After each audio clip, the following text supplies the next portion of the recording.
আগামী ৩ বছরের জন্য প্রায় ৫ লাখ বিদেশি শ্রমিক নেয়ার ঘোষণা দিয়েছে ইতালি। ২০২৬ সাল থেকে ধাপে ধাপে প্রতি বছর শ্রমিকদের প্রবেশের অনুমতি দেওয়া হবে।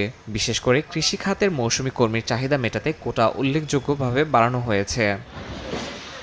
তবে ইতালির কৃষক সংস্থার প্রেসিডেন্টের মতে শুধু সংখ্যা বাড়ানো নয়, প্রয়োজন যোগ্য ও ভাষা জ্ঞান সম্পন্ন শ্রমিক। তার দাবি, ভাষার সীমাবদ্ধতা ও পেশাগত প্রশিক্ষণের ঘাটতি কাজের মান ও নিরাপত্তা দুটোকেই প্রভাবিত করছে।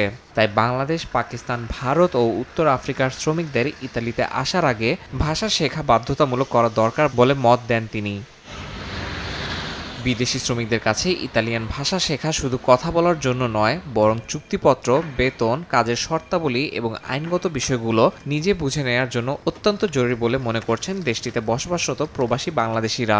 ভাষাটা শেখাটাই জরুরি না, জরুরি হচ্ছে আপনি যখন ইতালিতে আসবেন, এখানে কাজ করবেন, আপনাকে যাতে মালিক আপনাকে ঠকাতে না পারে, আপনার যে কোনো কাজের জন্য আপনি যাতে বিপদে না পড়েন, ততটুকু শেখা অতি জরুরি। ভাষা শেখার মূল উদ্দেশ্য হচ্ছে আপনারা মালিকের সাথে কথা বলার, কোনো ভুল ত্রুটি যদি থাকে, আপনাদের কাগজপাতিতে কোনো সমস্যা থাকলে উকিলের সাথে, মালিকের সাথে, সবার সাথে কথা বলা যাবে।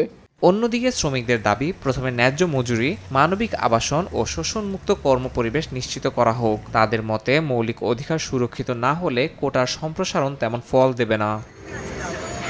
এছাড়াও ক্ষুদ্র ও বৃহৎ উভয় প্রতিষ্ঠানের জন্যই কাজ পেতে আমলাতান্ত্রিক জটিলতা একটি বড় বাধা।